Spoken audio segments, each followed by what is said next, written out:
बोलो गणेश जी महाराज की जय। शनिवार व्रत कथा। विधि। शनिवार का व्रत शनिवार को ही किया जाता है। इस दिन व्रत रखने वाला व्यक्ति एक ही बार भोजन करता है। भोजन में काले तिल और काले उड़द का विशेष महत्व है। शनिदेव की पूजा में तांबे के पैसे, तेल, काले उड़द और काला वस्त्र चढ़ाया जाता है।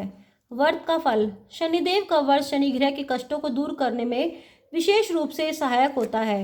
शनिवार के व्रत की कथा। एक दिन 7 देवता बैठे हुए मनोविनोद कर रहे थे।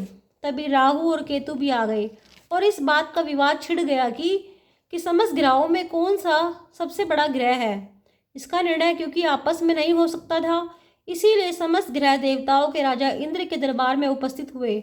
इंद्र ने सोचा कि यदि किसी एक ग्रह को मैं महान कहूँगा तो शेष सारे 8 ग्रह मुझसे नाराज हो जाएंगे।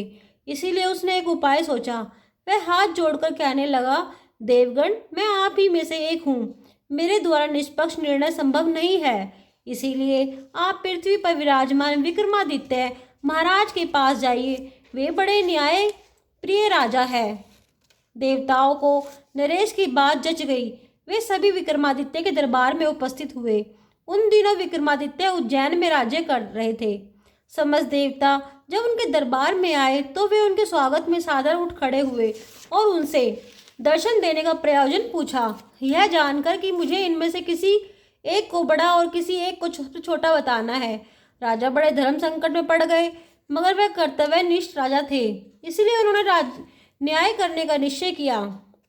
दूरदर्शी विक्रमादित्य किसी एक देवता को अपने मुंह से छोटा या बड़ा कहना नहीं चाहते थे, इसीलिए उसने प्रत्येक ग्रह के आसन उसी की प्रिय धातु के बनवाकर इस क्रम से रख दिए कि सोने का आसन सबसे पहले आया और लोहे का सबसे बाद में।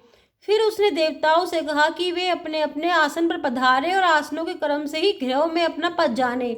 आसन सोने, चांदी, कांसी, पीतल, शीशे, रांग, जस्ता, अब्रक और लोहे के थे। लोहे का आसन सबसे बाद में था, वह शनि का आसन था। शनिदेव समझ गए कि विक्रमादित्य ने उन्हें सबसे छोटा कहा है, अतः वे क्रोधित होकर कहने लगे, राजन, तुम मेरे पराक्रम को नहीं जानते। सूर्य एक राशि पर 1 महीना 2.25 दिन, मंगल 1.5 मास, बृहस्पति 13 महीने, बुध और शुक्र केवल 1 मास और राहु तक केतु उल्टे चलते हुए सिर्फ 18 मास तक राशि पर रहता है, परंतु मैं एक राशि पर 2.5 से 7.5 साल तक रहता हूँ। बड़े बड़े देवता मेरे भय से कांपते हैं। राम को 7.5 आई तो उन्हें राज्य के स्थान पर वनवास मिला, और रावण पर आई तो उसके कुल का ही सत्यानाश हो गया। अब तेरी बारी है, तू अब सावधान रहना। ऐसा कहकर शनिदेव क्रोधित होकर उज्जैन से रवाना हुए। समय अनुसार राजा विक्रमादित्य पर 7.5 आई। तब शनिदेव ने घोड़ों का सौदागर बनकर उज्जैन पधारे। उनके मायावी घोड़े बहुत ही मनभावक थे। राजा ने घोड़े के सौदागर के आने का समाचार सुना तो अश्वपाल को उन्हें देखने और छांटने के लिए भेजा। अश्वपाल द्वारा चुने गए घोड़ों में एक घोड़ा इतना सुंदर था कि राजा की तबीयत उसकी सवारी करने को ललचा गई। राजा जैसे ही घोड़े की पीठ पर बैठा, वैसे ही घोड़ा हवा से बात करता हुआ ऐसे दौड़ा कि कुछ ही क्षणों में राजा को एक बेहद जंगल में पहुंचाकर देखते ही देखते अंतर ध्यान हो गया। अब तो राजा विक्रमादित्य जंगलों में मारे मारे फिरने लगे। भटकते भटकते उन्हें एक ग्वाला मिला। प्यास से व्याकुल राजा को उसने पानी पिलाया। प्रसन्न होकर राजा ने उसे अपनी अंगूठी दे दी। उसके बाद वे तलाश करते हुए नगर की ओर बढ़े। कुछ ही देर में वे एक नगर में पहुंच गए। वहां उनकी भेंट नगर सेठ से हुई। सेठ ने उन्हें भूखा प्यासा देखकर खाना खिलाया और दुकान पर एक और बैठ जाने दिया। शनि महाराज की कृपा से उस दिन सेठ की खूब आमदनी हुई। सेठ ने राजा को भाग्यवान पुरुष समझकर अपने यहाँ रखने को फैसला किया।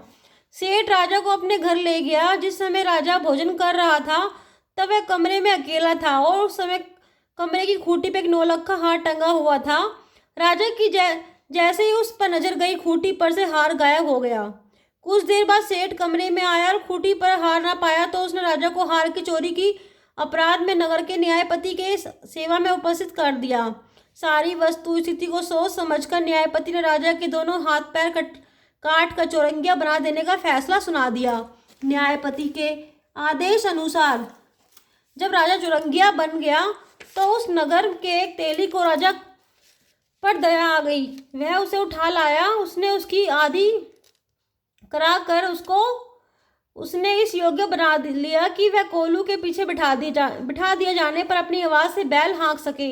इस तरह समय बीतता गया। 7:30 बीतने में कुछ ही काल बचा था कि एक दिन चोर चुरंगिया को वर्षा ऋतु में मल्हार राग गाने की सूझी। रात की खामोशी में उसकी मनमोहक ध्वनि राजकुमारी के कानों में पड़ी। ऐसी सुरीली आवाज को सुनते ही वह उस रागी पर मोहित हो गई। उसने दासी को भेजकर उसका अता पता मालूम करवाया। रागी चुरंगिया है। सुनकर राजकुमारी ने प्रण कर लिया कि अगर वह विवाह करेगी तो उसी रागी से विवाह करेगी, वरना आजीवन अविवाहित रहेगी। इस निश्चय के साथ वह आसन पाटी लेकर पड़ गई। सुबह जब राजा रानी को मालूम हुआ कि उन्होंने उसे समझाने की कोशिश की, मगर राजकुमारी अपने प्रण से बाल बराबर टलने को तैयार ना थी। विवश होकर राजा रानी को मानना पड़ा और राजकुमारी के भाग्य में जैसा लिखा वैसा ही होगा।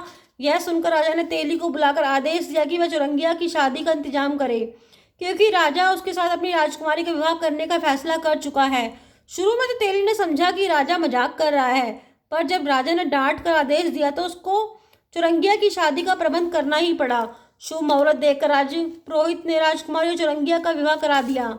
वह 7:30 की अंतिम राशि थी। उस रात के आधा बीतते ही चुरंगिया को शनिदेव सपन में दिखाई दिए और बोले, राजन, तुमने मुझे छोटा कहने का दंड पा लिया है। आशा है अब तुम्हारे होश ठिकाने आ गए होंगे। राजा ने हाथ जोड़कर क्षमा मांगते हुए शनिदेव से प्रार्थना की, जैसा दुख आपने मुझे दिया भविष्य में ऐसा दुख किसी को मत दीजिएगा। शनिदेव ने राजा की प्रार्थना को स्वीकार कर लिया। आंखें खुलने पर चुरंगिया ने देखा कि उसके दोनों हाथ और दोनों पैर बिल्कुल ठीक हो गए हैं। वह बिल्कुल भलाचंगा हो गया था। प्रातः उठने पर राजकुमारी ने भी जब अपने पति को पूर्ण स्वस्थ देखा तो उसकी प्रसन्नता और खुशी की सीमा ना रही। राजा भी अपने जमाता को पूर्ण स्वस्थ पुरुष देखकर बड़ा प्रसन्न हुआ, और जब उसे पता लगा कि उसका जमाता उज्जैन का विश्व विख्यात विक्रमादित्य है तो उसे अपने सौभाग्य पर गर्व होने लगा। होते होते यह समाचार नगर सेठ के पास भी पहुंच गया। उसे अपने पूर्ण कर्मों पर बड़ी ग्लानि हुई। वह विक्रमादित्य की सेवा में उपस्थित होकर उसके चरणों में गिर पड़ा और उन्हें अत्यंत सम्मान के साथ अपने घर लिवा लाया। विक्रमादित्य उसी कमरे में भोजन करने को तैयार हुए जिस कमरे में खूंटी पे हार लटका हुआ था और निकल गया था। जब राजा खाना खा रहा था तब लोगों ने आश्चर्य से देखा कि खूंटी हार उगल रही थी। यह कौतुक देखकर नगर सेठ ऐसा अभिभूत हुआ कि उसने अपनी कन्या श्री कबरी का विवाह भी राजा विक्रमादित्य के साथ अत्यंत धूमधाम से कर दिया।